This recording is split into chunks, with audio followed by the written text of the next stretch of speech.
Welcome to Silent Danger, Responding and Recognizing Domestic Violence and Strangulation in EMS. My name is Paula Walters. I am a paramedic.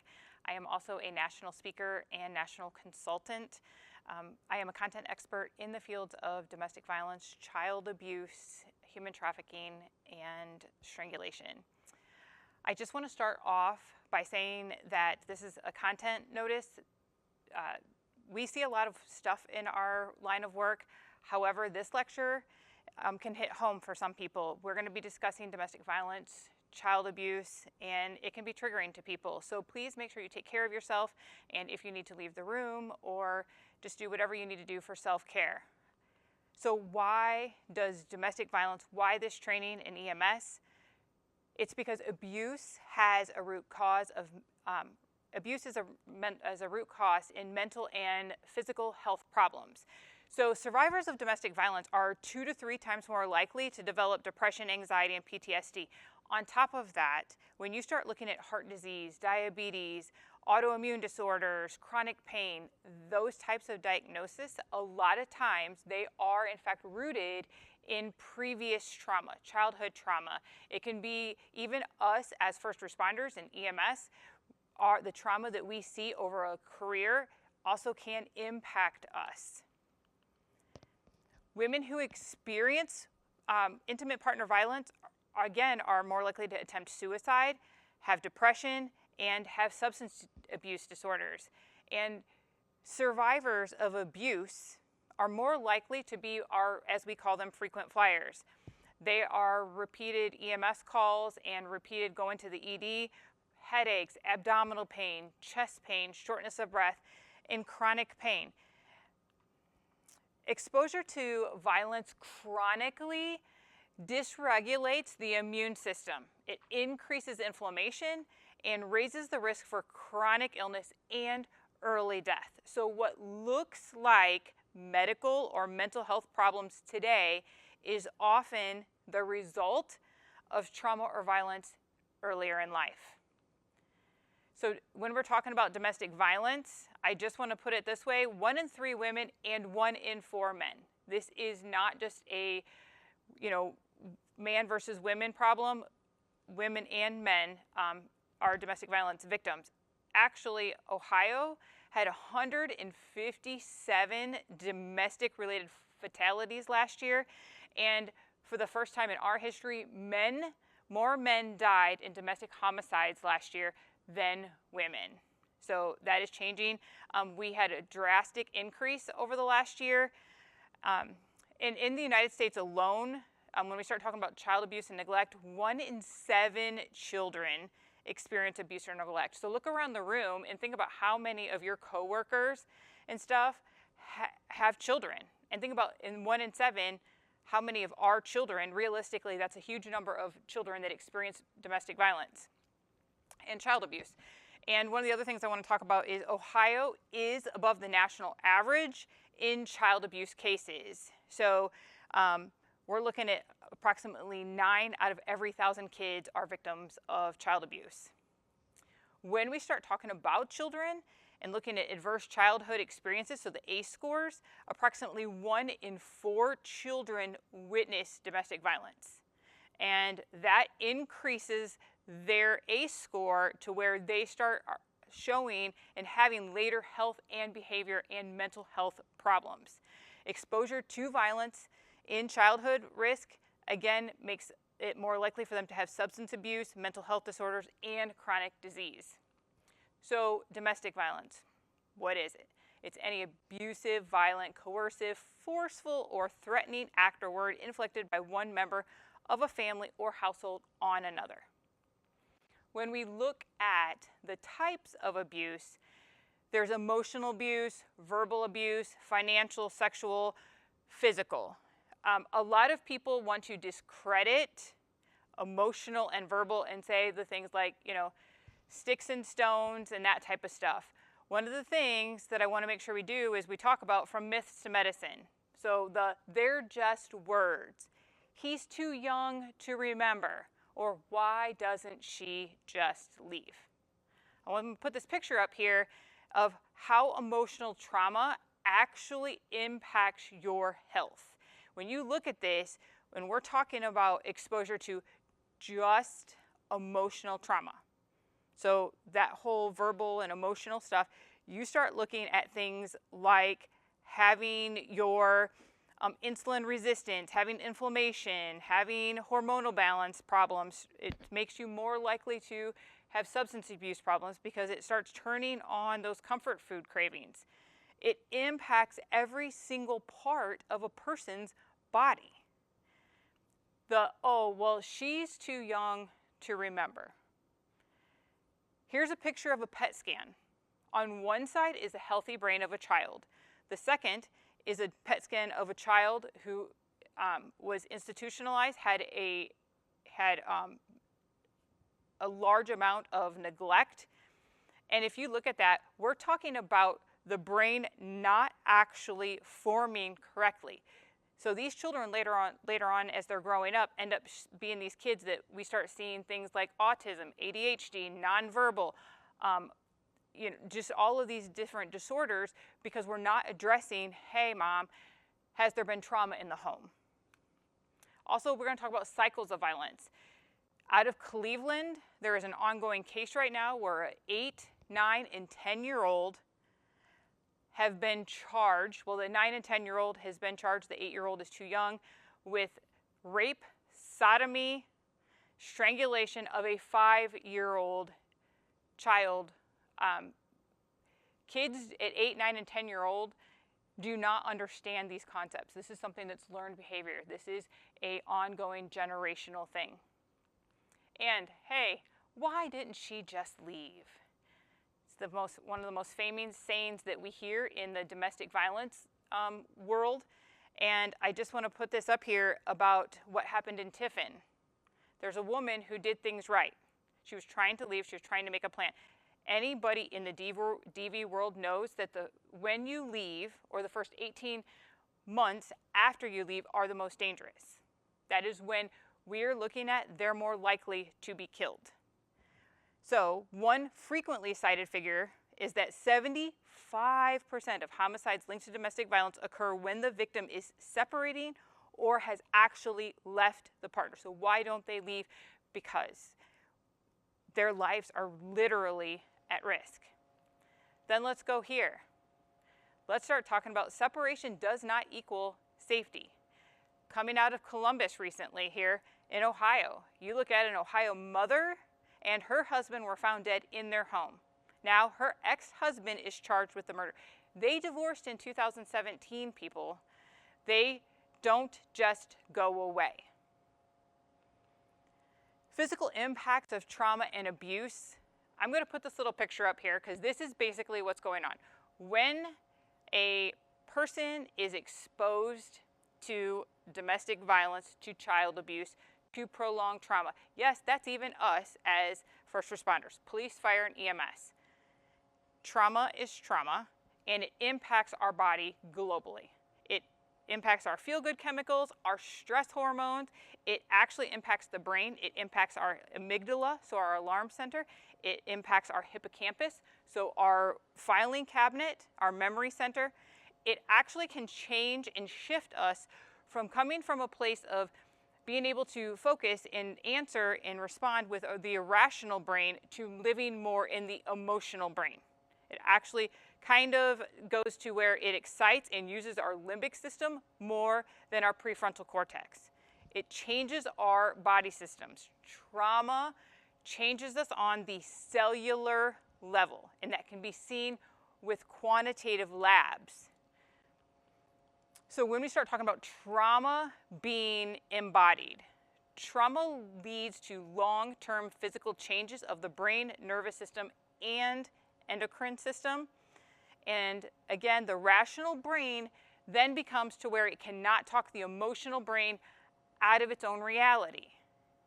The other thing is, people who have experienced trauma more often present with physical and or emotional systems than with trauma.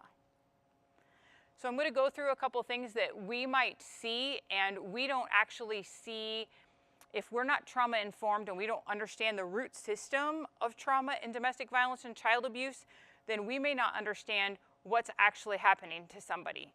So when it impacts our hippocampus, it actually can mess with our memory formation and retrieval issues.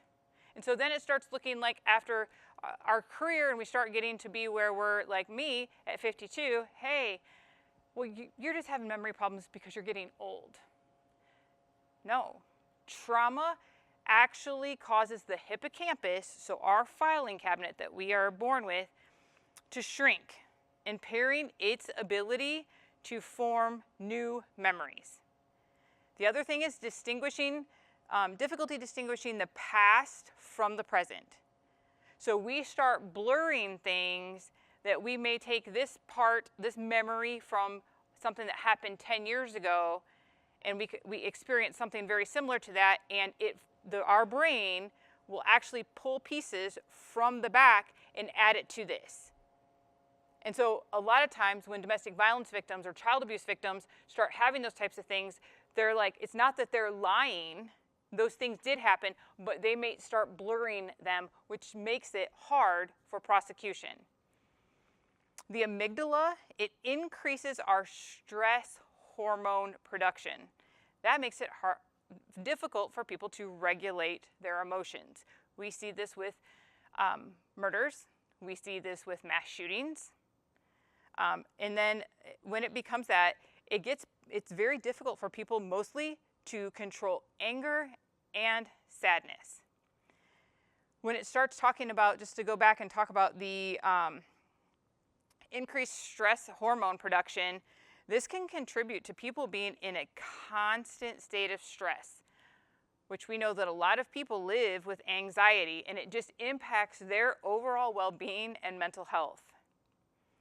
When we start looking at our feel-good chemicals, we're talking about dopamine, oxytocin, serotonin, endorphins. When we don't have these things regulated, we start having problems with our dopamine, reduced motivation and pleasure. Life just doesn't seem joyful anymore. It's hard to find pleasure in everyday activities. Oxytocin, difficult trusting people and connecting. So trauma disrupts that, and it leads to challenges and feeling safe in social settings. So then it starts looking like the people who say, I just don't like people. I don't want to just go out in public much. Serotonin, increased anxiety and mood instability. When trauma starts reducing that, again, we start having feelings of depression, anxiety, and mood swings. And endorphins, when we start having diminished pain relief and euphoria, we start having people who just have a lower pain tolerance. And they start having natural feelings of just not feeling any relief or joy with life. The way it impacts our stress hormones, so our cortisol, our adrenaline, our noradrenaline, and it starts causing cortisol imbalances. And it starts giving us stress hormone floods. So when it comes to our cortisol, we start living truly in a chronic stress situation, and it starts literally impacting our physical and mental health, which we know that we have a rise in mental health here in America. And when we're talking about our adrenaline, we have a heightened fight or flight reaction. So it's that person that has a startle reflex sometimes. They're just like, you go up and you touch them and they're like, and they're easily, they start getting this heightened alertness and this rapid heart rate and just increased anxiety. So in noradrenaline, start having irritability and hypervigilance. It's hard for those people to just relax or feel safe. Ever be around somebody who's got to constantly move in their feet? They're always looking around. They're just always on edge. The cortisol imbalance starts looking like disrupted sleeping and healing. So they start being sick a lot, and they really just can't recover from stress. So they might have that 24-hour shift where they've had a lot of calls, they had a bad call, and it takes them 2 or 3 days to recover. The stress hormone flood makes it really hard to make good, sound decisions. It actually starts messing with the functioning of the prefrontal cortex, and you start having problems and difficulty making decisions based on rational thinking instead of emotional thinking. When we look at the other physical impacts of trauma, it actually changes our brain structure. It can shrink important areas of the brain, and it makes it, again, harder to manage stress and emotions. Rewiring thought patterns, it gets to the point where it makes it where we start having things that are lighting up in the wrong places of the brain. Brain waves and focus, now all of a sudden you start having anxiety and restlessness because you just can't focus, because you have areas of your brain where the brain waves are dominating and running where they shouldn't be. Impact on motivation and mood. It, again, this is one of the scary parts about it, is it can make these things out of balance to where it can lead to addiction, which can also have fatigue and low motivation and depression. It starts impacting our immune system, starts causing chronic inflammation, weakened immune responses, increased ability to get illness, delayed healing, and impaired gut health. I don't know how your station is, but I can tell you around mine, there's a lot of evidence of some, impaired gut health. But just saying, again, it starts messing with the brain and the gut connection. And if you have a sick belly, you have a sick brain. They go together. And so, again, it just is causing global problems in the body. It starts impacting our hormones. So again, going back to that cortisol, chronic stress activation. So it starts looking like sleep disturbance, weight gain, weakened immunity. It's because we're having prolonged stress. We're living in fight or flight.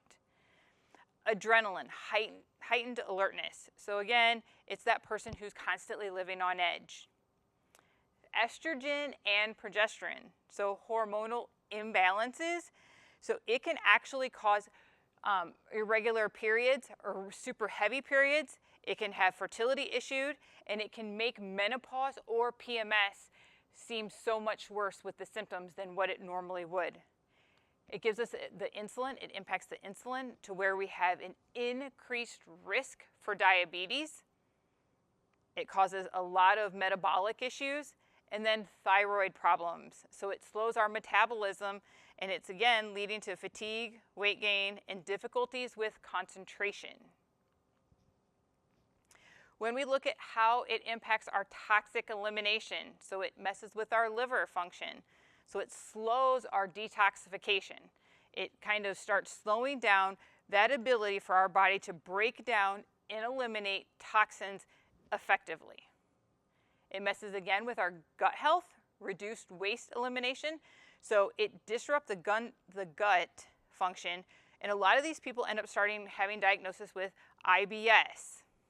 And it just hinders the proper elimination of waste and toxins. Kidney function, impaired filtration. So stress hormones such as cortisol can reduce how our kidneys work and their ability to filter and excrete toxins from our bloodstream. Skin health, so increased toxic buildup. We can start having things like psoriasis, acne, eczema.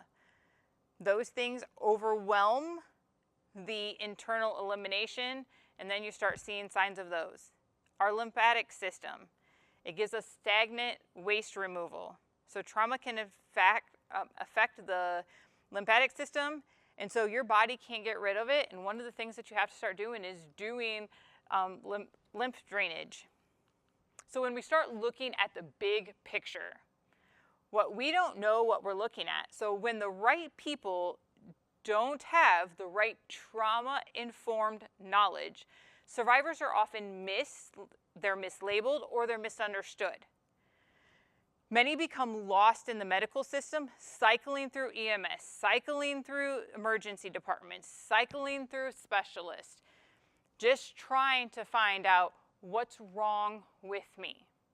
And a lot of them end up hearing things like, it's all in your head. There's nothing wrong. Repeated invalidation leads to broken trust and disengagement with care. Labels like frequent flyer, drug seeking, and non-compliant cause further harm. Intentional or not, this violates our do no harm. So bottom line is, trauma-informed care isn't optional, it's protective. There's this wonderful doctor named Bill Smock. He is the medical director for the Strangulation Institute. He is a forensic pathologist and does a lot of trials, expert witness. He was the expert witness in the Derek Chauvin trial. He actually has my case. He has went through all of my legal and medical paperwork, and he went through going through all of my records from 2006 to 2019, found out that I had more than 50 different physician evaluations, and nobody linked the fact that I had an ACE score of 9 and that I was a survivor of domestic violence with a near fatal strangulation. Nobody put the pieces together, and I was one of the people that got lost in the medical system. My story has been in the New York Times, and it's been pretty much all over the world because I am one of the people that got lost in the medical system, and I am fighting very hard. And once we got the right diagnosis and we started looking at the very dangerous intersections of invisible injuries with domestic violence, child abuse, and strangulation, we were able to start getting me healing. So why is strangulation? When we start talking about strangulation, the invisible weapon, I want to sit here for a minute because I don't think that a lot of people understand that this has changed now. It is a felony, and as paramedics and first responders and EMTs and stuff like that, we have a duty to be a mandated reporter when we hear he choked me. So the Ohio Revised Code is with strangulation ends up saying basically it is strangulation or suffocation. So any act that impedes normal breathing or blood circulation by applying pressure to the throat or neck, or by covering the nose and mouth. So it is a second-degree felony, it is a third-degree felony, or a fifth-degree felony, depending on what is there. So when you hear he choked me, make sure that you are reporting it. And if there's a lot of talk about, well, what if there's not any evidence? What if there's not any sign? 50% of strangulation victims have 0 signs. You will not see anything. However, it can cause internal death or internal damage, and they can die with nothing outward showing. The lethality of strangulation. Strangulation is the single greatest predictor of homicide in abusive relationships. So what exactly is it?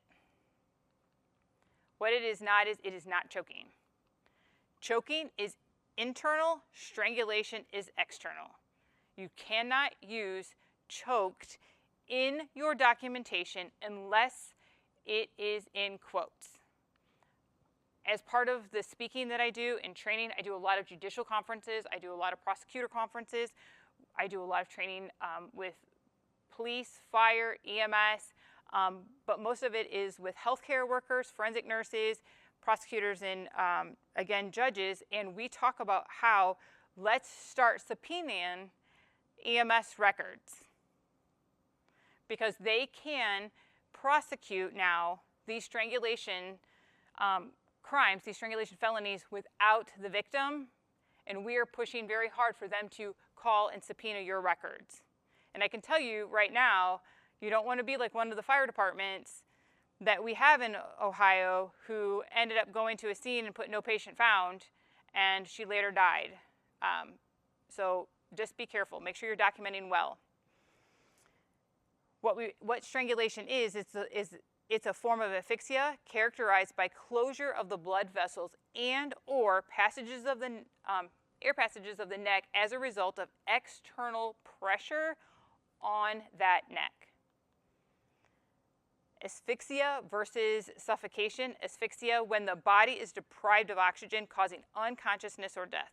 So strangulation, or a weight is placed on a torso or chest area, restricting the breathing. Suffocation is covering the mouth and nose, preventing breathing. It may occur with strangulation. And unfortunately, we are getting to where forced oral sex is being a contributor to suffocation. There have actually been homicides by forced oral sex. Here's just a picture of a reminder of what the carotids and the jugulars. As far as the jugulars go, it only takes about 4.4 pounds of pressure when pressure is on to collapse those and to stop blood flow. That is the equivalent of putting your finger and ringing a door, one of the doorbells.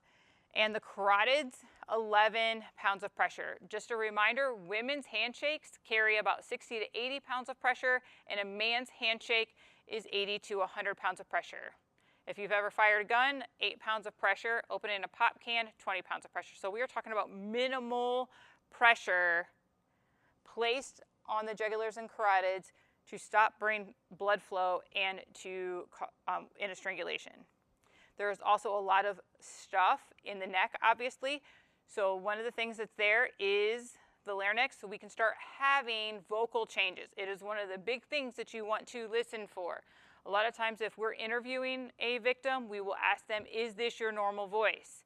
If you have a strangulation victim and you have an officer there, have them turn on their cam or some type of recording, possibly, because you can hear the vocal changes, and does it get worse? They can also, so here's one of the things that when you start having the strangulation and somebody's doing this, they can put pressure on that thyroid cartilage. They can actually cause thyroid storm if they put the pressure on there enough. The other thing is dissections. When somebody puts their hands around their throat, they don't just lay there. They're going to be fighting. They're going to be moving their head back and forth. They're going to be trying to get that pressure off. When those vessels shear and they're going back and forth, it can cause dissections. I can tell you that Columbus Fire does a lot of their people that they have strangulation victims. They're transporting them to stroke centers. And that is a lot of different agencies across the state are following suit with that so that they can get a CTA of the neck when there's a strangulation, especially when there is visible marks or it has been an item like a phone cord or electrical cord or something like that that has been used in the strangulation. With that said, the Ohio State University had 4 students that had strangulation involved in sexual acts. And of those 4 people, those 4 girls went to the hospital, and 4 of them did have dissections. So this is starting to happen more and more. Here's just like a little picture diagram of the signs and symptoms of strangulation. Petechiae is one of them. You will rarely, there's this thing that like, oh, I'm going to see petechiae. No, you rarely see petechiae. So matter of fact, when it goes to being able to visually see the signs on a person that has been strangled, again, 50% will have nothing at all. Another 35% will have stuff too minor to photograph. Only 15% of victims have marks enough that like a forensic nurse can take pictures. So here we're going to talk a moment about the night that changed my life. So here's my picture from the forensic photos that were done on me in 2006. And let's just really have an honest conversation. I don't look that bad. At that moment, I was seen in the ER that I worked in. I was seen at St. Vincent's. I was working as a paramedic there. And I'll tell you, our words matter. I don't remember a lot of the things that were done to me that night, but I remember a lot of the things that people said. And I will remember them, and they are said all around the world whenever I share my story about who said them and what they said. And so watch, because when we say things like, Paula, he's such a nice guy. What did you do to make him so mad? You're basically saying, like, hey, you did something to deserve that. And so we have to watch our words, intentional or not, we send those messages. But let's just go back to, again, I didn't look that bad. But I was left with a traumatic brain injury, and all of those things that I talked about earlier, those systems, I continually battle them. I spend about an hour and a half, 2 hours a day working on my rehab, working on my health and those types of things so that I am not impacted, and trying to rewire all of those systems so that I get to, hopefully get to see grandkids and stuff someday. When we look at this, here's petechiae. Here's a side view of my neck. We can obviously see the petechiae. She got pictures behind the ear. We want to look behind the ears, in the scalp, under the tongue, in the nose. One of the things that we want to make sure is we get these people to forensic nurses. They actually have different ways of being able to take a camera and look down the throat. Sometimes they're looking in the throat and they're being able to see one petechiae. Columbus has been able to prosecute with one petechiae that was seen in the whites of the eye.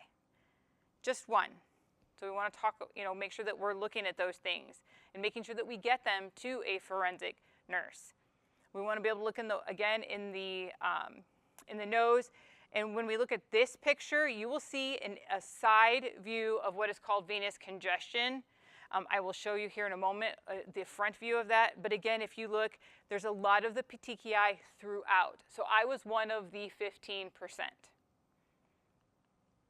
So what is venous congestion? Venous congestion refers to the obstruction of the blood flow away from the brain, specifically through the jugular veins. So we're going to look at this picture, and if you look on my face, you can see this defined line here where there's red and petechiae up here, and then there's this whiteness that goes here, and it's right here around my neck. What that says is that when I was being strangled, the hands and stuff were here, like this. And so when that was happening, that pressure was placed on there long enough that it did not get the petechiae when the blood was trying to come back. If you looked, there was petechiae below it and around it. It's just where his hands were placed. And so having that forensic photo is great for the jury. So we want to make sure, again, that we try with everything that we have to get these patients to go to the hospital. One of the other things that we may see is a subconjunctival hemorrhage. This can come from many things, but again, it's a sudden increase in venous pressure leading to the rupture of the tiny blood vessels in the eyes. So when we go to a domestic abuse call or a child abuse call, when you start having somebody who has been strangled, they have been deprived of oxygen. They were either anoxic or hypoxic, and they can end up being hostile. You might hear something like, she woke up fighting. She's being belligerent. These are the same type of things that when we give Narcan. There was an hypoxic event, so we gotta expect different types of behaviors. Long term, though, with strangulation, we look at they can start having psychosis, amnesia, change in personality, and progressive dementia. It impacts the hippocampus. I cannot tell you the amount of cases and documentation that I have read or that I have heard straight out of providers' mouths that say, well, she's not reliable. She's changing her story. She can't remember how she got from the bedroom to the living room. Please remember that the hippocampus, so our memory center, is very sensitive to the lack of oxygen. If there is no blood flow, the brain is not working. No blood flow equals no memory, period. If there's no memory, it means that the hippocampus has been damaged. So think of somebody just opening up a file cabinet drawer, pulling a bunch of folders out and throwing them. our memory center has been damaged. I just want to give a slight reminder that when we start talking about victims and how they may change their story from when you see them on scene to if you have a long transport, they may change their story a little bit. Please remember that police officers in the state of Ohio and really across the country, almost all are given, if there's an officer involved shooting, there's a critical incident, they are almost always given 48 hours to give their official statement of what happened. Why is that? Because we know that science says it takes 2 sleep cycles for a traumatic event for the brain to work through that. Victims are not given that 48 hours.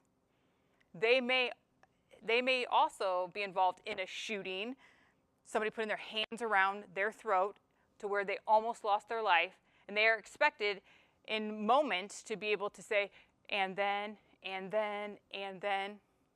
It's not going to happen. So we want to expect or be prepared for changes in story, for gaps in memory, for them to feel confused. We want to help them and support them through that.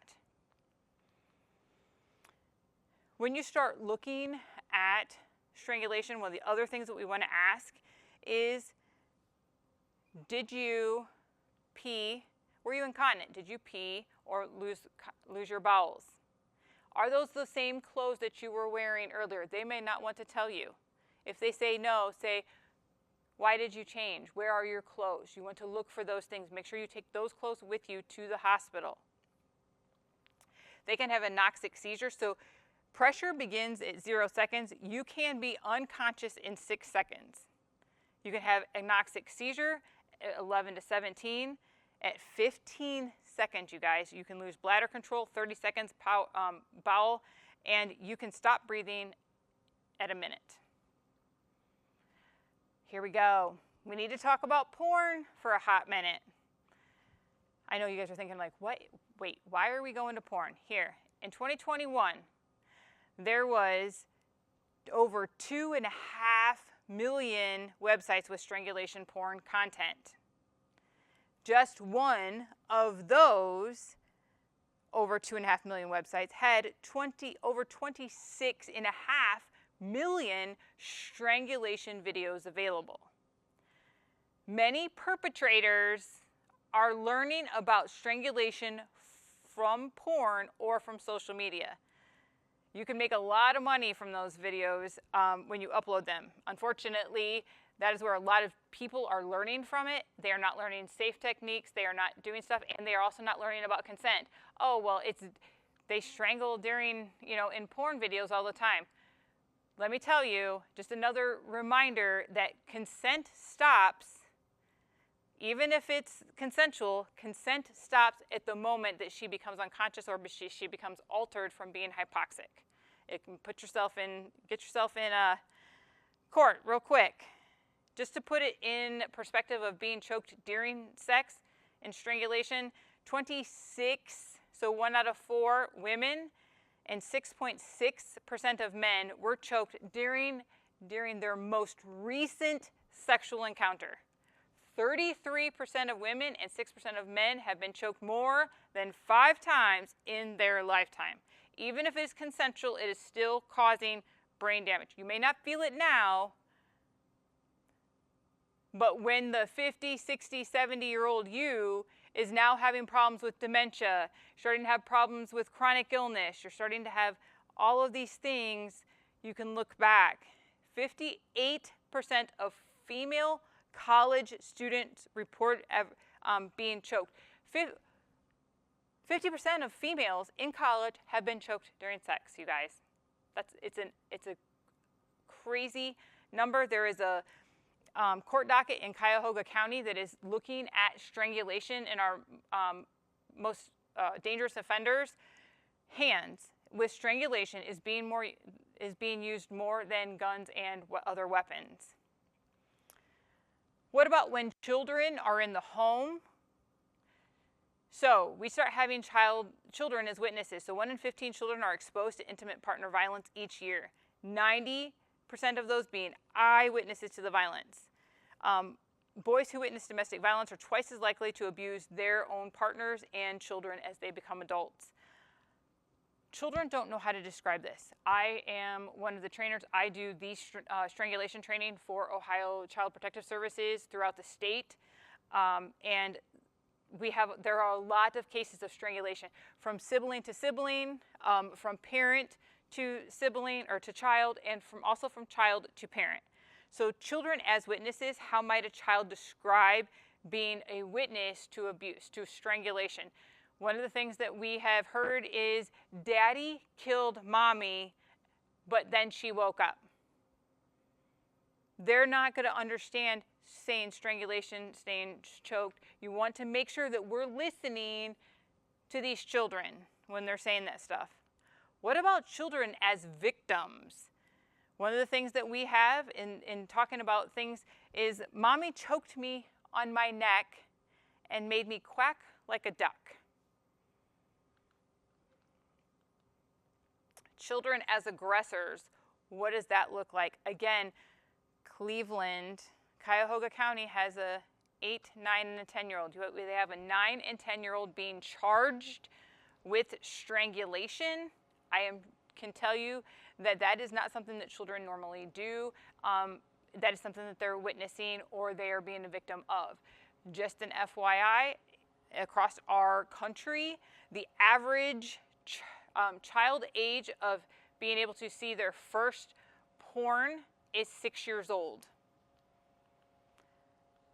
Let's talk about documentation here for a minute. We want to make sure strangulation is a medical and legal term. Again, we are training the law enforcement, the investigators, the prosecutors on going after the victim, being able to go after charging without the victim. So they're going to come after your documentation. So strangulation is a medical and legal term that describes external compression on the neck resulting in decreased blood flow or airway compromise. Choking is commonly interpreted. You don't want to use that because they will put you on the stand, the defense attorney will, and you will potentially set a murderer free.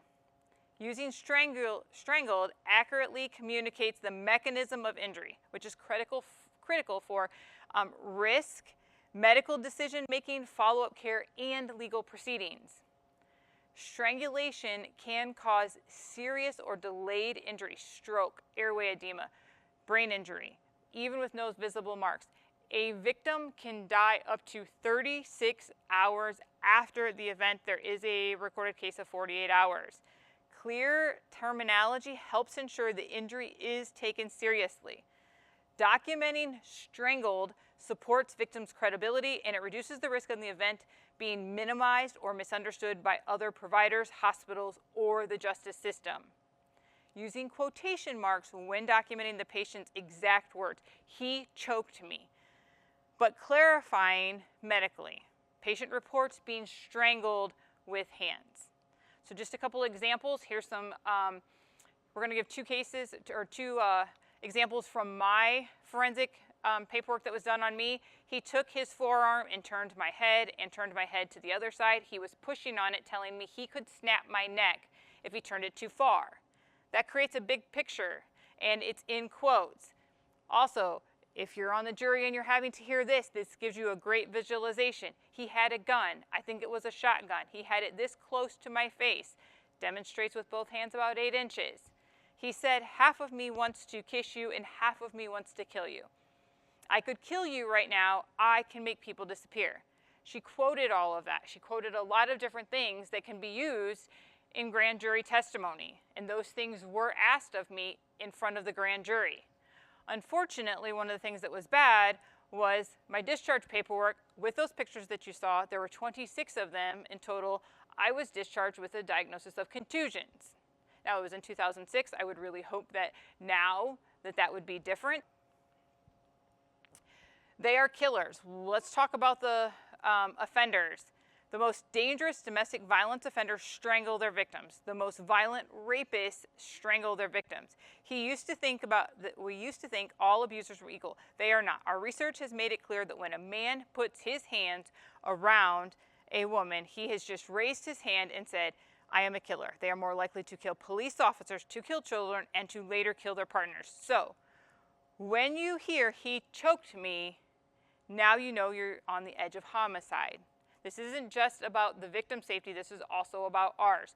When you hear, if you are called for an altered mental status and you get there and you hear he choked me, know that your scene safety is now compromised. Your safety is in jeopardy.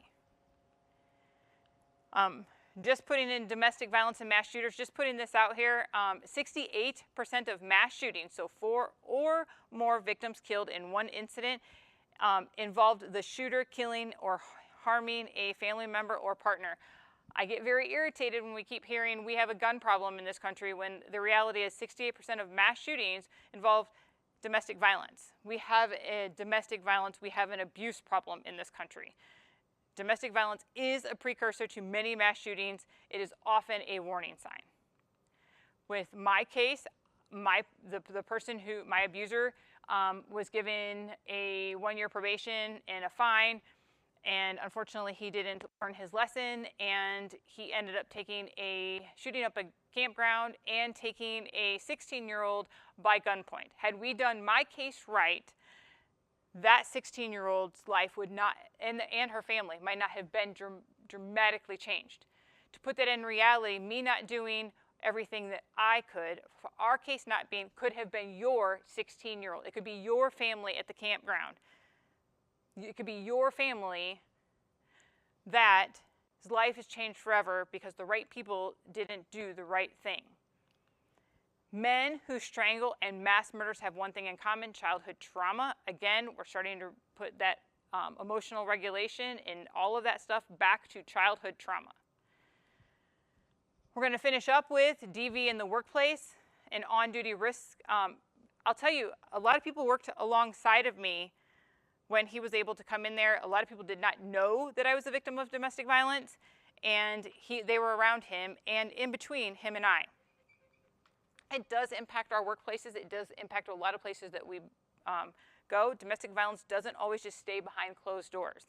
Many survivors report abuse, threats, harassment, even physical harm continuing at or near the workplace. Some abusers show up at the victim's workplaces to harass or attempt violence. Behaviors or patterns that may signal DV-related risk, here they are. Again, just frequent calls or texts from unknown numbers, just them seeming very on edge, sudden changes in behavior, appearance, mood, sleep. It may lead to errors, impaired judgment in our EMS system or settings. And again, they might just be talking about, like, they might have restraining orders, there might be some stalking. Those are precursors, again, to murder or abuse. Best practices and safety protocols: don't take any disclosure or signs of DV, or take any disclosures or signs of DV seriously. Don't assume, well, it's just domestic. It's in their home. It's their personal business. Prioritize safety. If the abuser might show up at work, alert security, put things in place. Start documenting for them. Provide support and referrals, and respect their confidentiality. So, the key takeaways from this lecture: DV is not a social or a family issue. It is a public safety and a workplace safety issue. EMS and first responders can be the frontline witnesses to DV effects: injuries, mental health, crisis, escalations, threats to coworkers or patients. When we go to these multidisciplinary trainings, a lot of times sometimes we have dispatchers, but rarely are fire and EMS showing up. We have police officers, we have the prosecutors, and one of the things that they are talking about is how fire and EMS are not buying in. But they're going to start coming after your documentation. You want to know about what's going on. They really are asking for EMS to start being a part of this so we can get these people off the streets. Recognizing DV signs early and responding safely can prevent escalation, potentially saving lives. Proactive awareness, training, and interagency cooperation, so EMS, social service, law enforcement, DV advocates, strengthens community resilience and supports survivors. You can't make them go. A lot of times they're not. It takes the person an average 7 times to actually leave. They're going to go back. Again, think about Tiffin. She was doing everything right. And she witnessed her children and her ex-husband being murdered. There's a lot, I can tell you from somebody who has escaped that situation, there's a lot to put in play. And they need to feel supported, and they need to be seen and be heard. And when you call EMS and or police or whoever, and they just discredit you, you're going to make them stay longer. I just want to put my little contact information up. This is one of my dogs, Cora. She's my secretary. Anyways, just putting a cute pic up there at the end. This is a heavy subject. You can reach out to me anytime. If you have questions, if you have anything you want to hear more about my story, I will do everything. I have a lot of contacts throughout the state with stuff with DV, surrounding DV, child abuse. If you are one of the people that have been impacted by domestic violence or child abuse, and you want a safe place to come and talk about that, or you have a lot of chronic medical conditions and you have been a victim at one point and you want to hear more about that, please reach out to me. This is my life's work because I would be dead. I have dealt with substance abuse. I have dealt with suicide attempts, and a lot because the right people didn't know the right things. And as I've come to be able to talk about what happened to me, I am healing, and I finally know safety at home. I know joy, I know peace, and I know healing. And every person deserves that. And I'll just close up with, here is my 6 doodles. They are a big part of my rewiring, and that is who I'll be going home to after this lecture. Please make sure that you do something safe for you, and just make sure you take care and be careful and support each other. Thank you so much.